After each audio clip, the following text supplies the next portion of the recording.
Bonjour à tous et bienvenue au podcast RPM. Mon nom est Samuel Tremblay-Michaud et quel plaisir de vous retrouver pour un tout nouvel épisode du podcast RPM.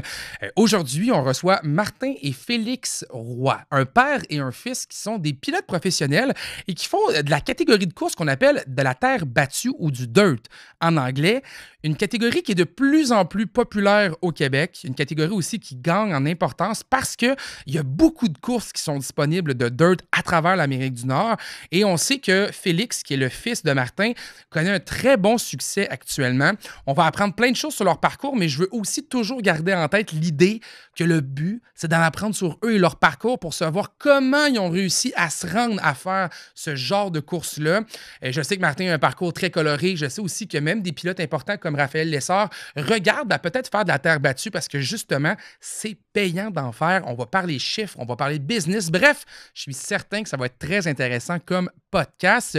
Je veux toujours prendre 2 petites secondes pour remercier Automobile en direct d'être présent avec nous pour le podcast. Merci d'être là. Ça nous permet de faire cet épisode-là. Et je veux aussi vous remercier d'être à l'écoute. Merci tellement d'être là.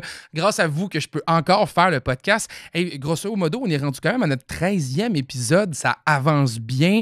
On a des nouveaux invités qui s'en viennent. On a de plus en plus de monde également qui ont envie de faire le podcast. On vous réserve des méchantes belles surprises prochainement aussi. Bref, le podcast se porte à merveille et c'est vraiment grâce à vous.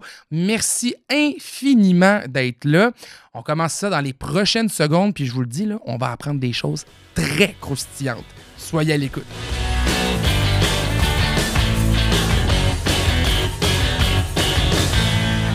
Alors, bienvenue au podcast RPM. Aujourd'hui, on reçoit Martin et Félix Roy. Bonjour les gars. Salut. Quel plaisir de vous recevoir aujourd'hui. Merci d'être là. Merci de l'invitation. C'est un plaisir. On va pouvoir parler de course automobile ensemble. Un sujet que j'essaie de ramener un peu dans le podcast une fois de temps en temps. On a reçu le pilote Raphaël Lessard, Tommy Lemaire, dans la première mouture de cette genre de capsule-là, automobile course. Et je trouvais ça le fun parce qu'on a appris plein de choses sur l'arrière-scène, puis aussi le succès qu'on a au Québec en termes de pilote de course qu'on ne sait pas vraiment. Puis je pense que là, vous avez une belle histoire aussi, père-fils là-dedans, une espèce de relation de course qui est intéressante. Puis Martin, j'ai envie de commencer avec toi pour parler justement un peu de cette espèce de relation-là qui s'est développée dans l'univers de la course, puis la place que tu prends aujourd'hui dans l'univers de la course.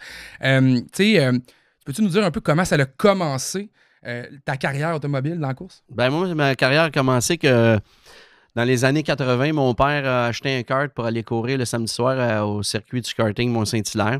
Dans ce temps-là, j'avais peut-être 7-8 ans. Je suis tombé en amour avec la course automobile. Mon père n'était pas coureur automobile, c'était juste comme aller jouer à la balle le samedi matin. Je suis tombé en amour avec ça. Puis à l'âge de 10-11 ans, j'ai commencé à courir en karting. Gagné le championnat canadien à l'âge de 12 ans. Puis j'ai à peu près tout gagné en karting dans toutes les classes dans ma jeunesse. Puis mon père, à 16 ans, quand j'ai eu 16 ans, il m'a dit « Là, j'ai payé, mais là, j'arrête de payer. » Fait que... Ça a commencé à être cher, j'imagine? Oui, exact! Ah, ouais, hein? On n'était pas fortunés. Fait que...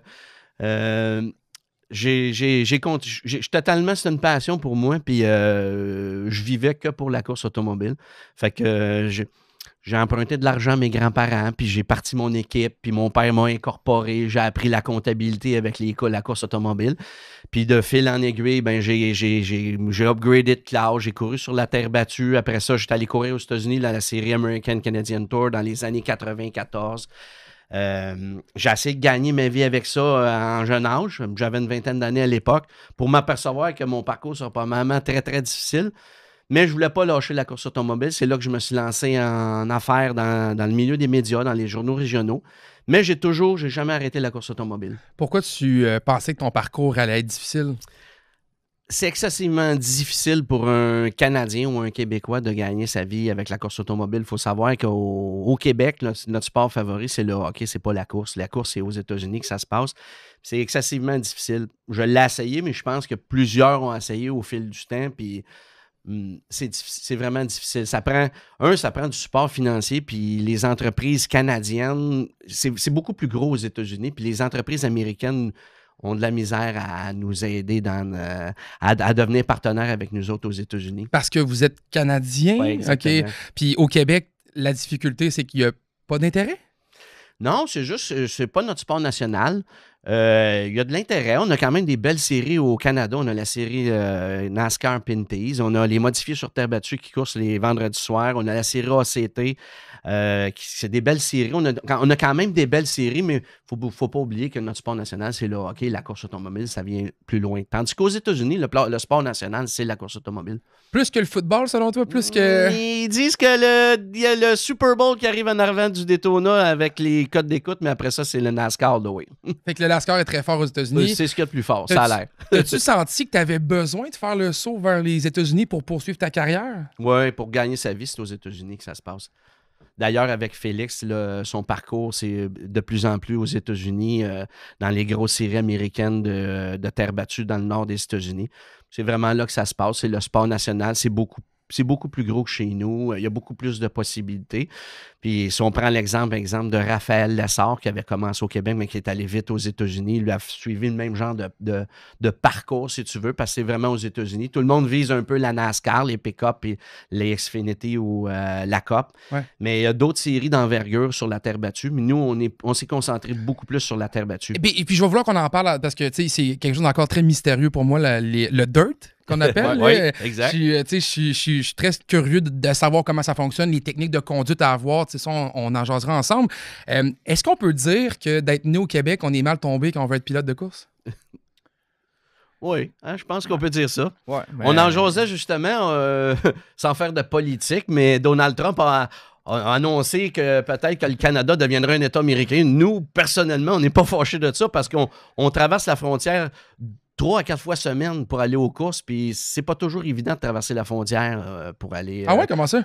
Ben, on traverse avec de la grosse équipement. C'est plus compliqué, c'est plus ardu. Faites arrêter tout le temps, les Non, expéditions, les chiens. Moi, j'ai déjà vécu ça, moi, les chiens dans le char. Ouais, ça va bien, on peut pas dire que ça va mal, mais c'est toujours un stress. On s'en vient avec quand même de la grosse équipement à la frontière. C'est pas chose évidente. D'ailleurs, les Américains, quand ils viennent chez nous, c'est le même problème, là.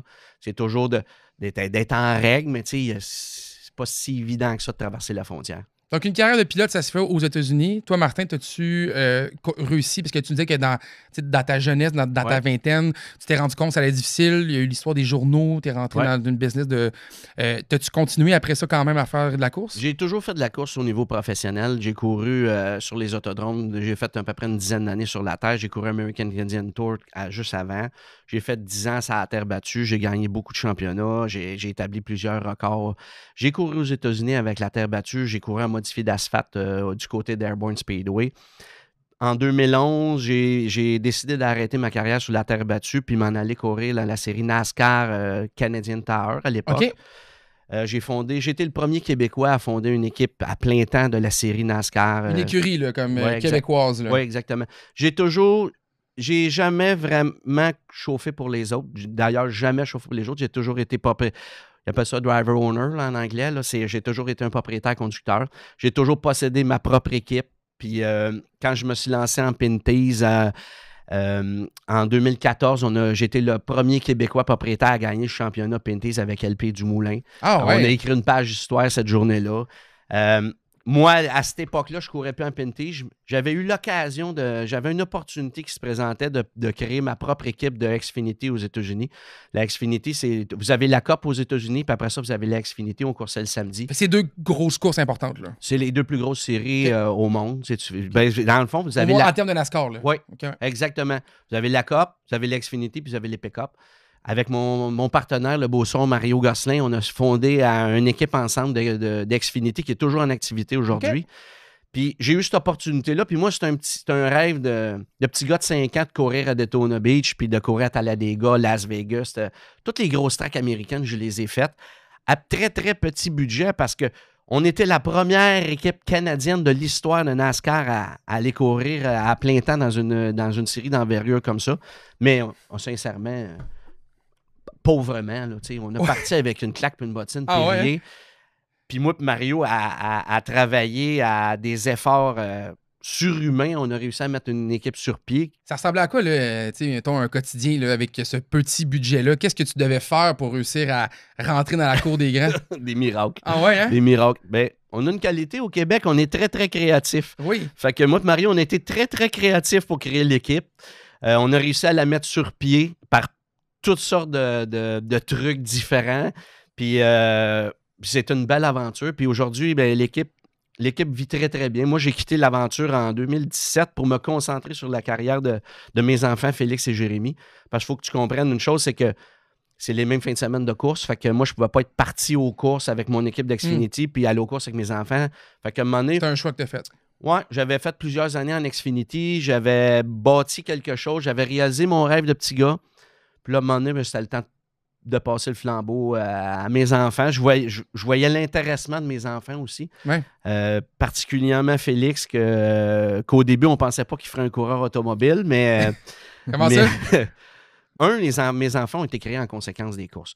Ma blonde, elle savait que si les enfants arriveraient une journée d'été, probablement, c'est sûr, je ne serais pas à l'accouchement. Je courrais pour les championnats. Calcule 9 mois, mais pas l'été. Exactement. Fait que tu produis autour de septembre. Mais ils ont été créés pour arriver en février, comme ça. Il y avait ceux qui n'avaient pas de course. Fait que Félix est du 9 février, puis Jérémy du 1er février. Bon, ben, on connaît maintenant la stratégie. Comment tu sais, Félix, avec ça, est-ce que tu sentais que ton destin était voué à faire de la course avec déjà à ta création, c'était pensé pour la course? Ben écoute, je sais pas trop, mais à cette heure, il y a des courses en février, fait qu'on y va. Puis, Fait que la stratégie marche plus aujourd'hui. Là. Mais ma blonde, elle, on a créé les enfants pour qu'ils... Ben, écoute, on est chanceux, là, on fait des blagues avec ça, mais en réalité, c'est qu'elle voulait pas qu'il arrive d'une saison de course parce qu'elle savait très bien que... T'allais pas être là. Puis... Si j'aurais eu un choix à faire, c'était aux courses parce que je coursais à l'époque 2, 3, 4 soirs semaine sur la terre battue. Puis... on course pour des championnats, puis il y a de l'argent au bout des championnats, puis tu peux pas manquer de course.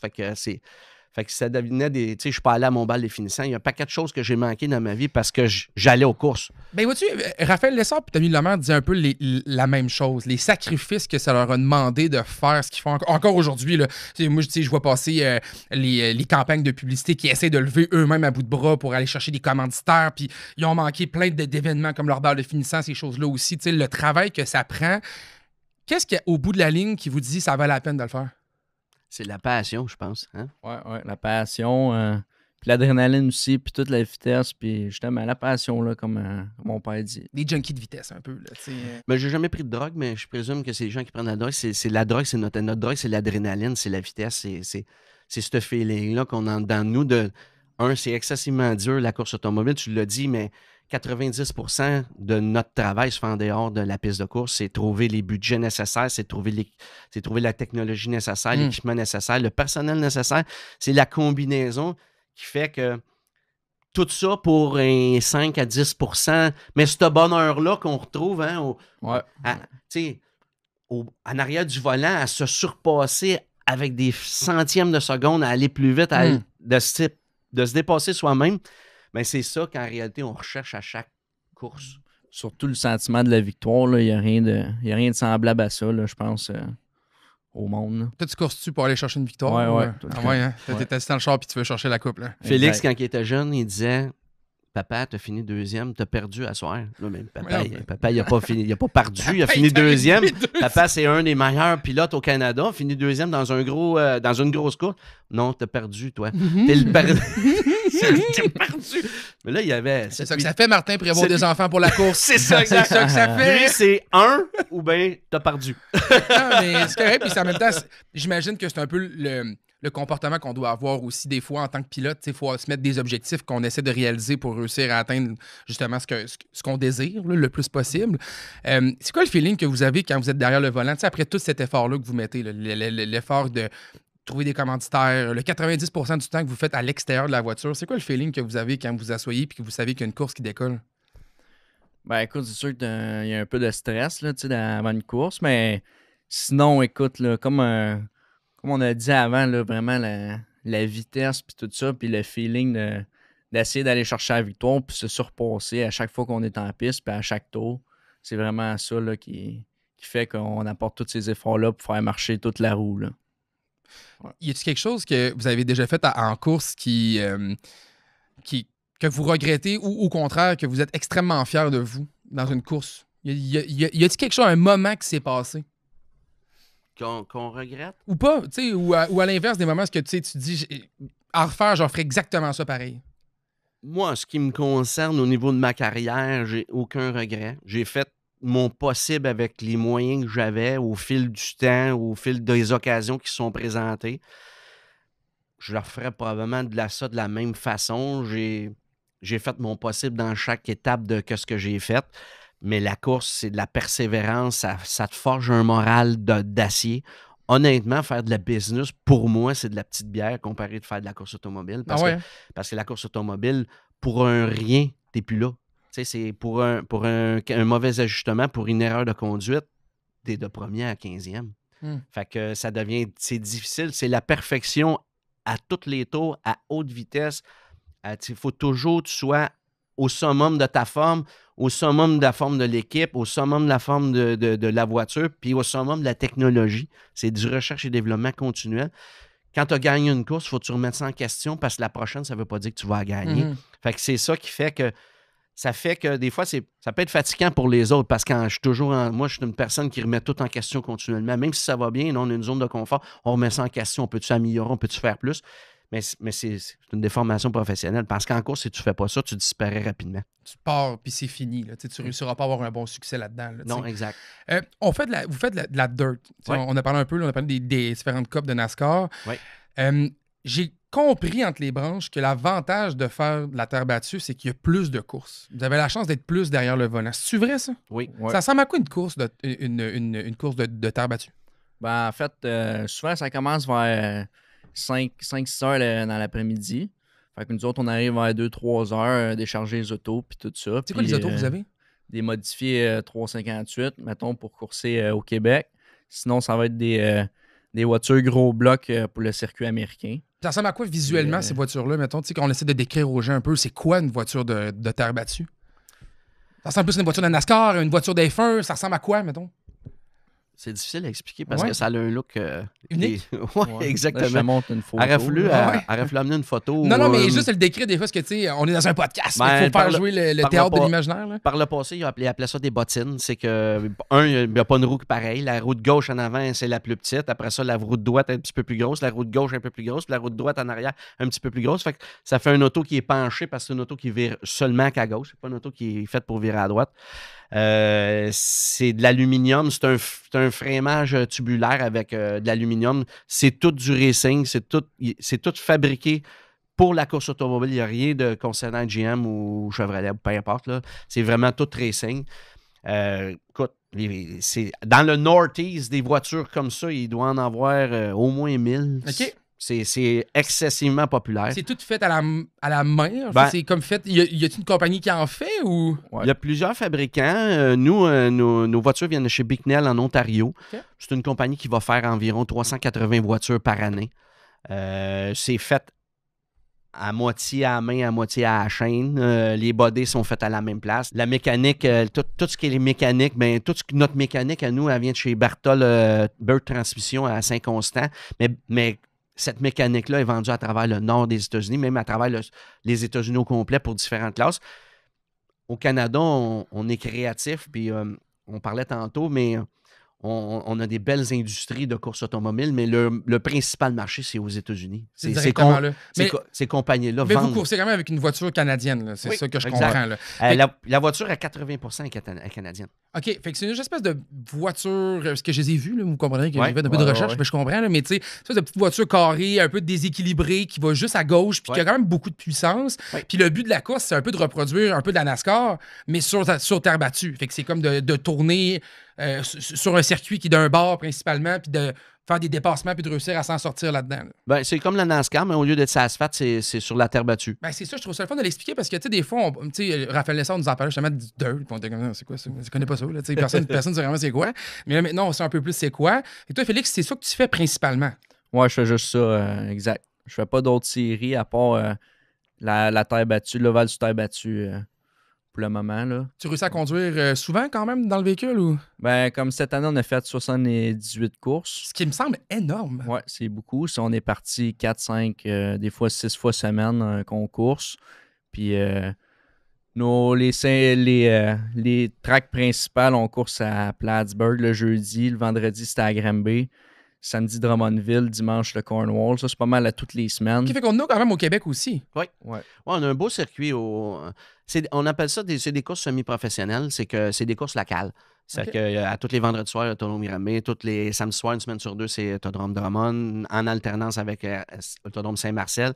Tous les dimanches soirs, c'est au Cornwall Motor Speedway. Le jeudi soir, c'est à Plattsburgh. Ça, c'est les tracks qu'on a alentour de chez nous. Ok. Mais dans le nord des États-Unis, des tracks comme ça, il y en a à peu près dans tous les villages. Mais c'est quand même le fun, par contre, de savoir qu'on en a un peu pareil. Vois-tu, j'avais vraiment le feeling que vous deviez toujours aller aux États-Unis pour Non. en faire, mais il y en a quand même au Québec. Y a-tu bien du monde Ouais. qui en font aussi? Avez-vous pas mal de concurrents? Ouais, à peu près, mettons, à tous les vendredis soirs, Granby doit avoir une trentaine de voitures. Quand Puis, même. ça, c'est partout, toutes les courses au Québec. Là, il y a environ 30 voitures pour juste cette classe-là.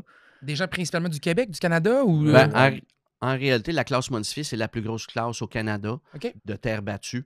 Fait que les autodromes Granby, c'est pas des petits autodromes. Là. L'autodrome Granby, c'est un beau complexe à travers de tous les complexes qu'on visite dans le nord des États-Unis. C'est comparable à les gros complexes américains. L'autodrome Drummond, c'est la même chose. Cornwall, c'est la même chose. On est vraiment choyés. Puis d'ailleurs, ces autodromes-là reçoivent les séries américaines parce que les séries américaines concours vont se présenter à l'autodrome Granby pour un soir. Après ça, ils vont aller un autre soir à l'autodrome Saint-Marcel. Puis un autre série américaine concours, ils se présentent eux autres à l'autodrome Drummond pour 2 soirs consécutifs. OK. Fait que nous autres, parce qu'on court sur les séries, ils appellent ça des séries de touring aux États-Unis, c'est des tours qui se promènent dans différentes pistes de course. Mais sincèrement, au Québec, on n'a rien envie aux Américains en termes d'infrastructure, en termes de spectateurs dans les estrades. Ben, vois-tu, je voulais aller là. Y a-tu du monde qui vont voir ça aussi? Ouais. Beaucoup. C'est comme les vendredis soirs, c'est à télévision, c'est à Flow Racing. C'est super bien organisé. L'autodrome de Drummondville est reconnu comme étant l'autodrome où le spectacle de la série Gros Bloc. Là, nous autres, Ouais. ce qu'on fait aux États-Unis, ça s'appelle les Beasts du Northeast. C'est une série Ça que. sonne bien. Ouais, il y a 3 grosses séries de terre battue aux États-Unis. Tu as la World of Outlaw Late Model, tu as la World of Outlaw Sprint Cup, tu as les Beasts du Northeast. Chacun a sa région, si tu veux, des États-Unis. Nous, c'est le Nord. Puis ce tour-là, qui sont les professionnels, Félix fait partie, il appelle ça les Big Boys. En réalité, c'est un chauffeur platinum. Fait partie des 15 meilleurs du Northeast. OK. Il y a un contrat de signé avec la série. Puis ça, ces 15 chauffeurs-là, c'est la base du tour. Ils vont faire toutes les courses. Après ça, Ouais. il y a d'autres chauffeurs de la place locale qui peuvent s'ajuster. Exact. Exemple, on se présente à l'autodrome Drummond. Régulièrement, il y a une trentaine de voitures à l'autodrome Drummond. Ben, nous, on est au moins 15 à 20 gars de la série qui vont se présenter du tour, OK. plus toutes les locales qui se joindraient à nous à l'autodrome Drummond. Mais là, j'ai envie de vous poser une question. Parce que là, au début du podcast, on se disait, OK, là, au Québec, c'est le sport national, c'est le hockey et compagnie. Mais là, je suis en train de comprendre qu'on a des courses ici. C'est filmé à télé en plus. On est bien organisé. Il y a des tours qui se font dans le coin ici. On est-tu tant pas intéressé que ça ou on l'est un peu finalement au Québec? Ben, vas-y. Ben, dans le fond, c'est. Parce que la course sur terre battue au Québec, c'est comme un petit monde. C'est pas trop connu.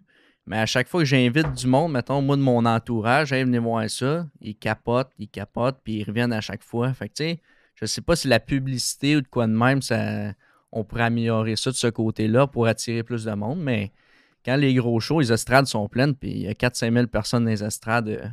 Ben là, je commence à trouver que ça pogne un peu quand même. Non, là. non. C'est comme aller voir un match du Rocket de Laval. Tu sais, nous Ben autres, ouais. c'est l'équivalent, si tu veux. C'est plein. Là, Sans- il y a du monde qui va Oui. voir ça. là. Quand les grosses séries viennent, là, mettons l'autodrome Drummond, il y a 7-8 000 personnes, puis il y a la même chose à l'autodrome Granby, plus tout ce qui est à la télévision, parce que c'est tout télédiffusé, ça, là, sur Bon, les mais là, réseaux Internet. On vient de régler ça. Il y a une popularité qui existe. Oui. Maintenant, ben, ça va.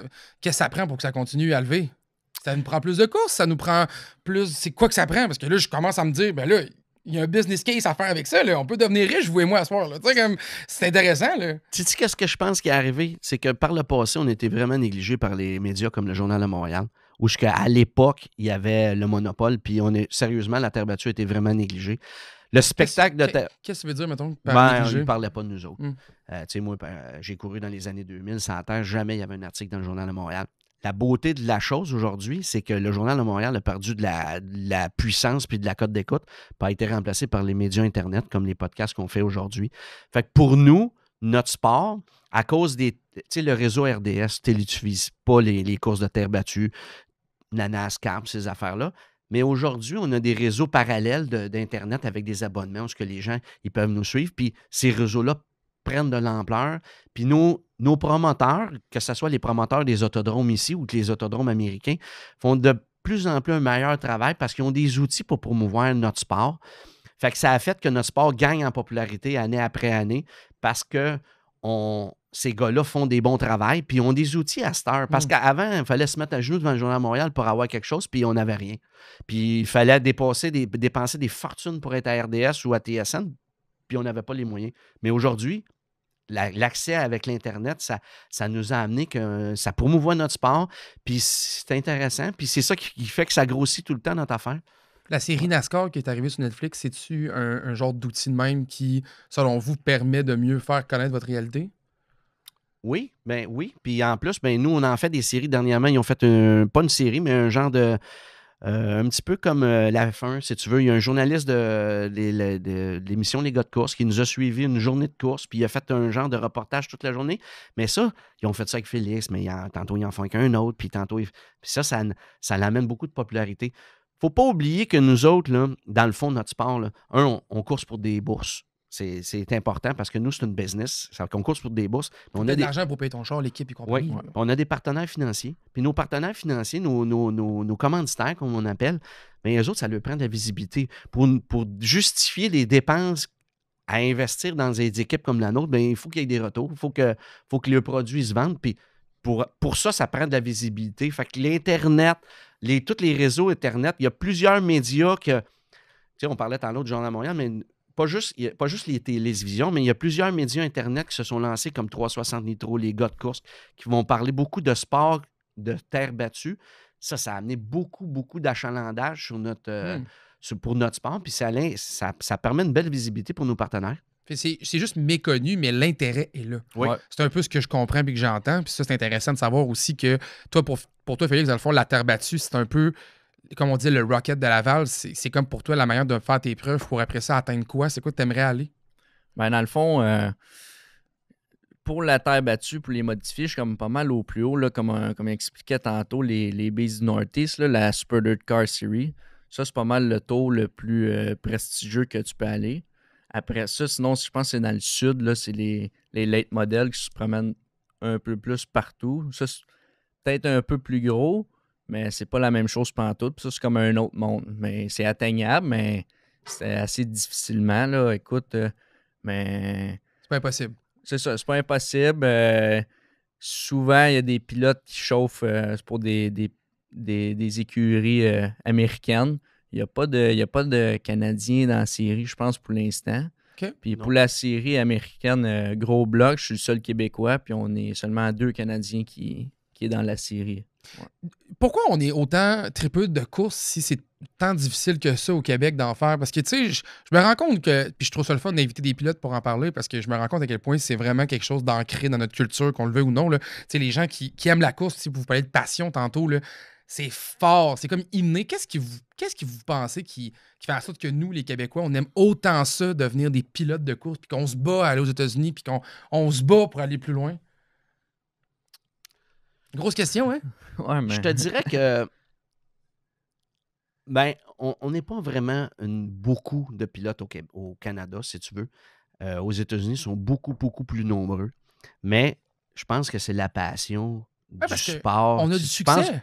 Oui, on a beaucoup de succès. On prend Raphaël Lassard, mais par le passé... Félix aussi, tu sais. Félix, aussi Martin, tu sais. Oui, exact. Mais on est tous un peu des pionniers parce que, comme j'ai dit tantôt, si on serait né aux États-Unis, ça serait plus facile pour nous autres. Mais notre tâche est multipliée par 10 parce qu'on est Canadiens. C'est le même problème pour tous les Canadiens. Là. C'est pas parce qu'on est Québécois, mais c'est vraiment parce que en résumé, les Américains sont patriotiques, puis ils vont prêcher pour leur paroisse. Puis c'est correct aussi, mais ça permet que c'est plus difficile c'est excessivement difficile pour nous autres de percer aux États-Unis. Mais y a-tu de quoi de valorisant là-dedans aussi de le réussir à le faire? Parce que si, mettons, t'étais né aux États-Unis, t'as arrêté parmi la masse des autres pilotes disponibles, ce qui aurait pu être plus difficile peut-être aussi d'avoir ta place, parce qu'il y a juste plus de masse de pilotes aussi. Tandis que là, ici, t'as comme tu disais très bien, on est des pionniers, on a monté notre projet nous-mêmes. Au contraire, c'est pas une force. C'est pas quelque chose qui vous a permis justement de développer. Hey, c'est toi qui l'as monté, Martin, l'équipe. Là, tu sais. Ouais. Puis là, j'ai vu des vidéos de toi là, sur des pistes de course qui évitent des accidents à des vitesses de fou. Puis j'ai entendu des histoires de toi qui remorquaient avec ton pick-up, ton char, plus de break. Tu sais, tu t'es mis les deux mains dans la besogne bien comme fou. Puis au bout de la ligne, quand t'es glorieux à la fin de ça, il n'y a pas de quoi de beau là-dedans. Mais je pense que nous, les Québécois, on est créatifs et on n'a pas froid aux yeux. Ouais, hein? Fait que c'est jamais trop gros. C'est jamais trop gros, puis il n'y a jamais de besoin, hein? C'est Non, ça. Hein, les projets sont jamais trop gros. Ah ouais, amène-en des projets. Parce que c'est ça.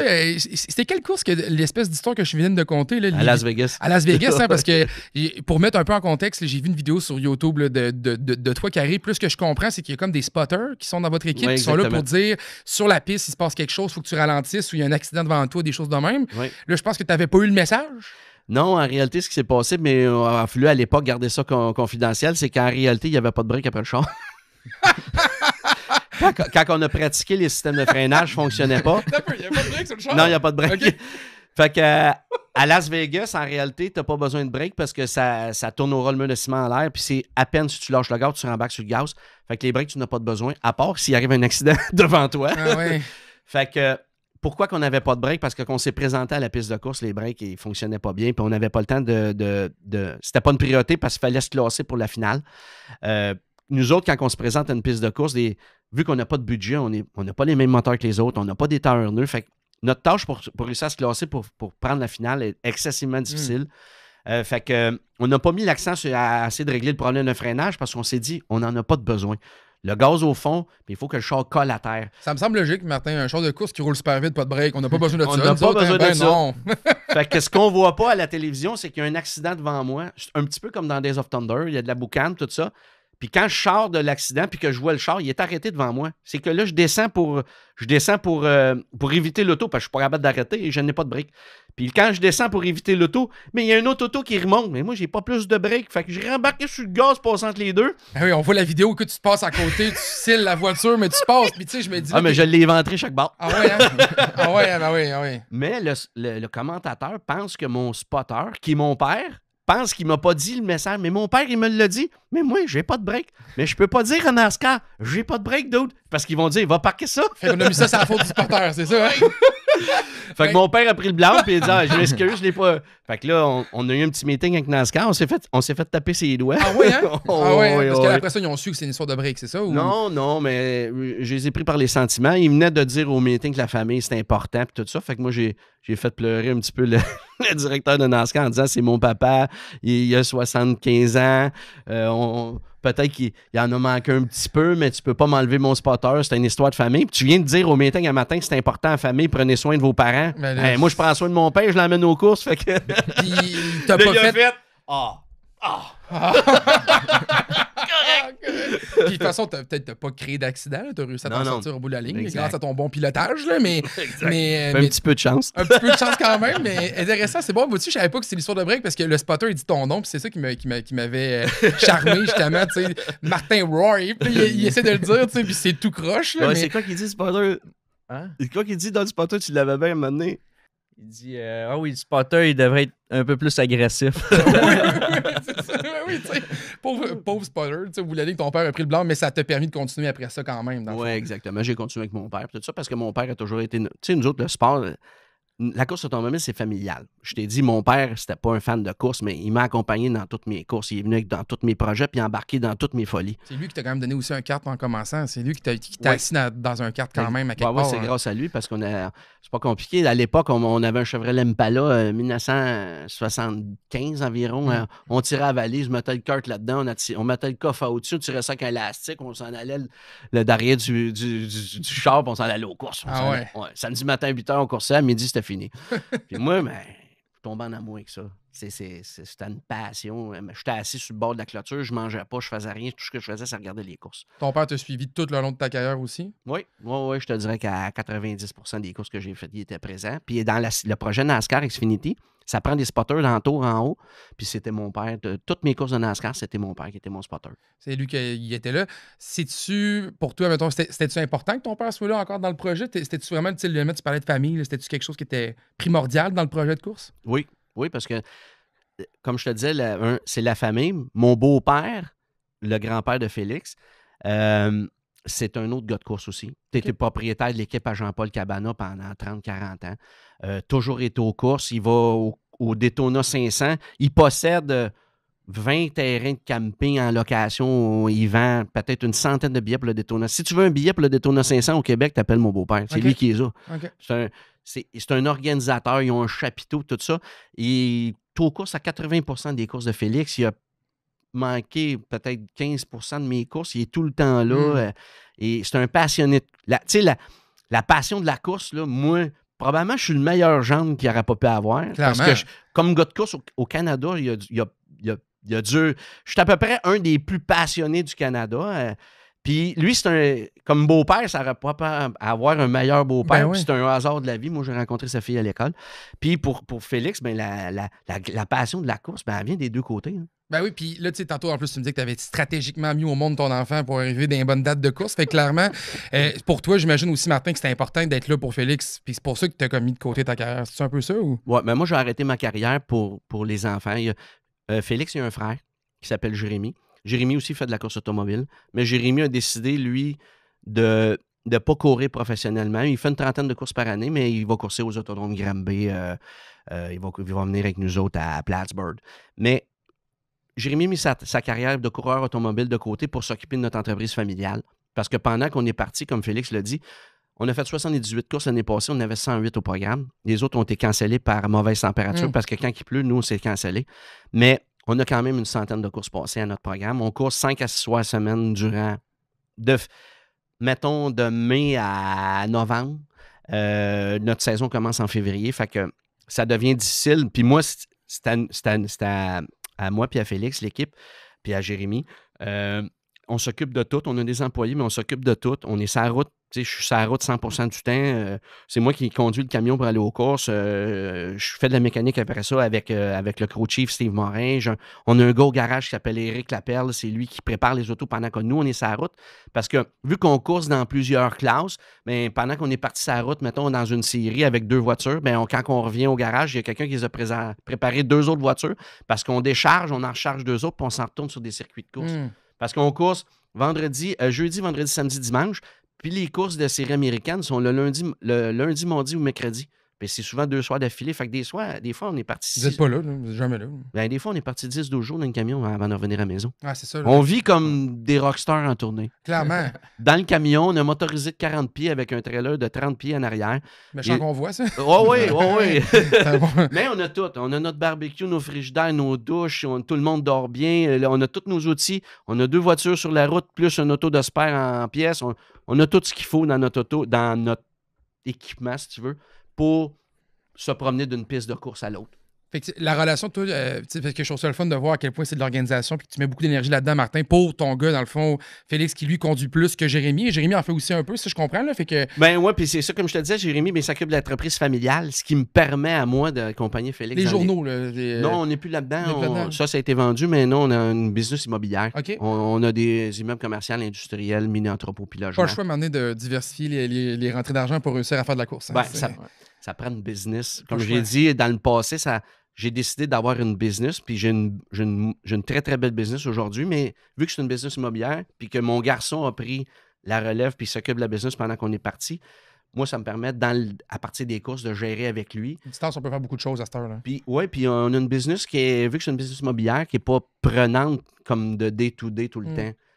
Lui, il est au bureau, on a une dizaine d'employés, puis il gère les quarts de service, les chantiers de construction, mais ça nous permet quand même d'avoir plus de liberté. C'est pas comme une business de day-to-day, comme n'importe quel business qu'il faut que tu sois là de 7 à 7. Là, fait que toi, Félix, d'être autant bien accompagné, d'avoir ton père là-dedans, de jouer cette relation-là, c'est-tu pour toi, mettons, la carrière la plus évidente que tu avais à faire? C'était-tu un choix facile pour toi de te dire, moi, je vais faire exactement ça, je vais devenir pilote de course?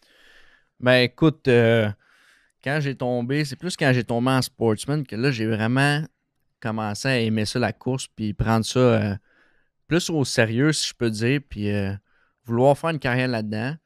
Puis c'est sûr qu'il y avait un choix à faire, mais moi et mon père, on a dit, regarde, on va se laisser un certain nombre de temps pour essayer de vivre de ça, justement, puis m'accompagner dans mon projet de course automobile. Fait qu'on s'est donné quelques années pour essayer ça. Puis pour l'instant, ça marche super bien. Puis j'espère que ça va continuer. Puis sinon, comme il dit, on va s'occuper de la business familiale puis faire d'autres projets dans le futur. Ça t'inquiète pas trop non plus. Non, là. non. C'est ça qui est le fun. T'as quel âge, Félix? 19 ans. T'as 19 ans. Toi, mettons, avec ta carrière que tu fais actuellement dans l'automobile, y a-tu des choses que tu te dis, hey, j'aurais aimé ça, pas manquer telle affaire, ou tu sais, les sacrifices que tu as à faire pour faire cette carrière-là? Y a-tu des éléments des fois que tu dis, hey, je regrette pas, mais j'aurais aimé ça vivre tel moment, mettons? Non, écoute, sérieux, moi, je regrette pas vraiment. C'est sûr que l'été, c'est beaucoup prenant. Là. Comme on dit, on est parti 4, 5, 6 fois semaine.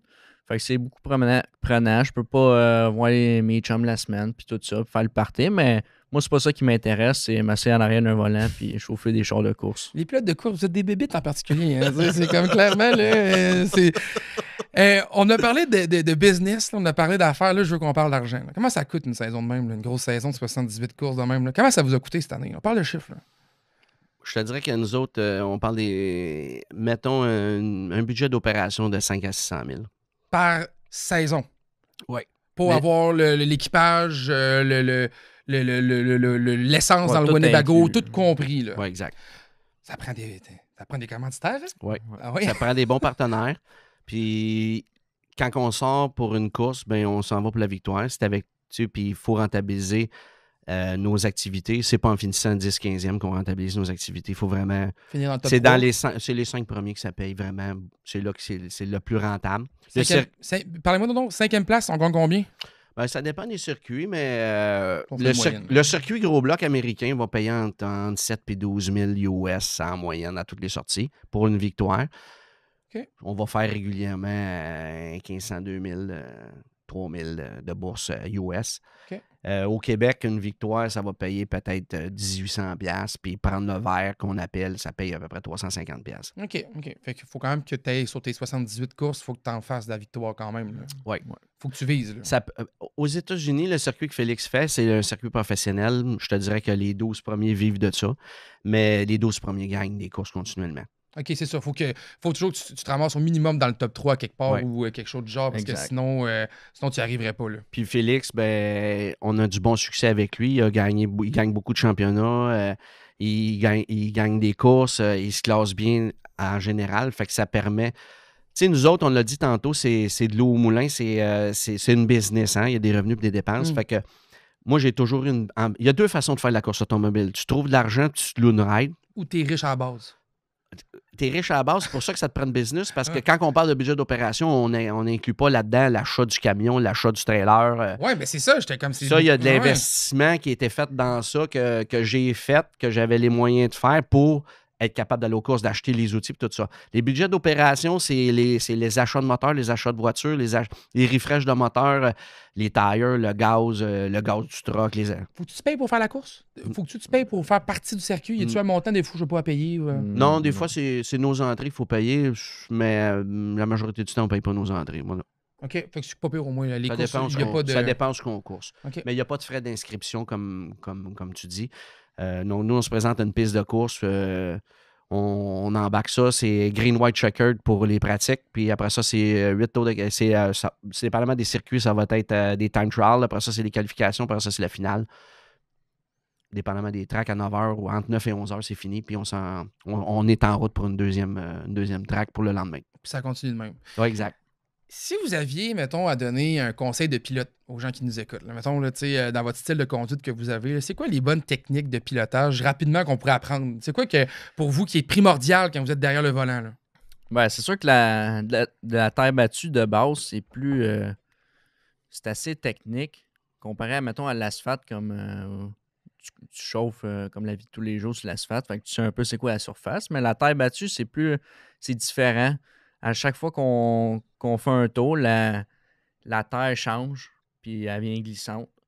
Puis, mettons, ça peut être. La ligne du haut peut être bonne pendant 5 tours, puis 5 tours après, c'est rendu à la ligne du bas, puis c'est tout le temps en train de changer. Fait que t'es tout le temps un peu sur la drift, puis c'est vraiment beaucoup de jouer avec ta pédale, parce que si tu fais rien que tu snappes ton gaz tout le temps, ça ira pas vite. Chauffer au gaz, là. Les roues vont juste virer dans le bar, puis ça ira pas vite. Fait que faut vraiment que tu contrôles. Puis, conseils, je ne suis pas super bon pour donner des conseils. Là. Moi, Mais y a-t-il quelque ça se chose fait que vous comme faites? naturel. Ouais, là. mettons, en termes de, je sais pas, la vision, tu regardes-tu un point particulier à la sortie d'une courbe? C'est quoi vous faites, mettons, c'est quoi qu'on peut apprendre là, de cette conduite-là? Ben, c'est de s'adapter rapidement. C'est que, comme Félix a dit, à tous les tours, la condition de track change. Fait qu'il faut être capable de lire la track parce que savoir sur la surface qui devient glissante, les points collants sur la surface. Ça fait que on parle de ligne de haut, on parle de ligne du bas, ça peut être la ligne du centre, ça peut être rentrer en haut, couper à la track, ça peut être rentrer en bas, traverser la track, ça peut être plein de choses, mais à tous les tours, c'est différent. Ouais. Fait que, il y a des séquences de tours. Il y a des surfaces. Toutes les surfaces sont différentes, que ce soit n'importe quelle piste de course. Toutes les pistes de course ont une particularité. Fait que là, c'est de s'adapter. Le pilote doit s'adapter tout seul dans l'auto. Lui, il est tout seul dans l'auto. Il n'y a pas de radio, il n'y a pas de miroir. Fait que lui, là, il faut qu'il analyse la track à tous les tours. Il faut qu'il analyse la track.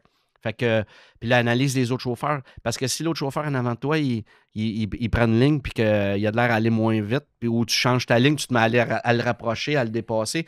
Il y a tout le temps un jeu de ça. Quand tu parles de technique, ben, il rentre à 130, 140, 150 000 à l'heure dans une coin de travers. Ben, faut que tu rentres la bonne vitesse. Tu rentres quand même assez vite, là. Oh, oui.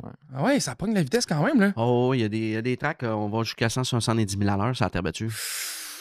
Fait que c'est pour ça que tu rentres sur la drift avec une adhérence.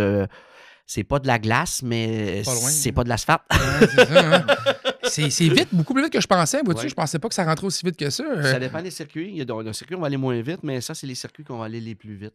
Quand même, hein, Dans le fond, il n'y a pas de limite de vitesse. Là. Ça dépend de la longueur du circuit.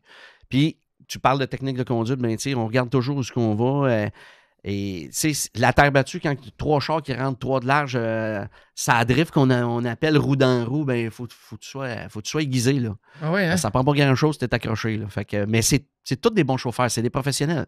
Fait que quand on parlait de spectacle tantôt, un spectacle de terre battue, ça vaut la peine d'être vu. Là. Ben, clairement. Sans rien enlever à l'asphalte, parce que l'asphalte aussi, c'est bon, mais la terre, c'est quelque chose. Là. Les gars s'en viennent 140 000 à l'heure, puis ils rentrent 3 de large, là, de travers, là, puis ils sont roue dans roue, puis ça se traverse. Il se fait toutes sortes, d'après ça, des slide jobs. Là, ben, tu traverses dans le gars d'en avant, puis là, lui, il faut qu'il retraverse la track, puis ça donne des spectacles c'est assez spectaculaire. Ça arrive-tu des accidents ici, dans le circuit? Ça arrive souvent? Ou... Oui, ça arrive assez régulièrement. Des affaires que tu ne peux pas contrôler. Mettons, sur un départ, ça s'accroche, puis là, comme t'étais comme pris en arrière, fait il n'y a pas de place pour passer. Les affaires de même, là, ça arrive. Ça vous est déjà arrivé, aux autres, un accident, quelque chose qui a brisé une voiture, quelque chose... Comme cette année... Ça fait pas longtemps. Ouais, c'est dans le mois d'octobre, je pense. C'est récent, Ouais, OK. mois d'octobre. Puis, dans le fond, c'est la course, c'était le Fall National à Brockville.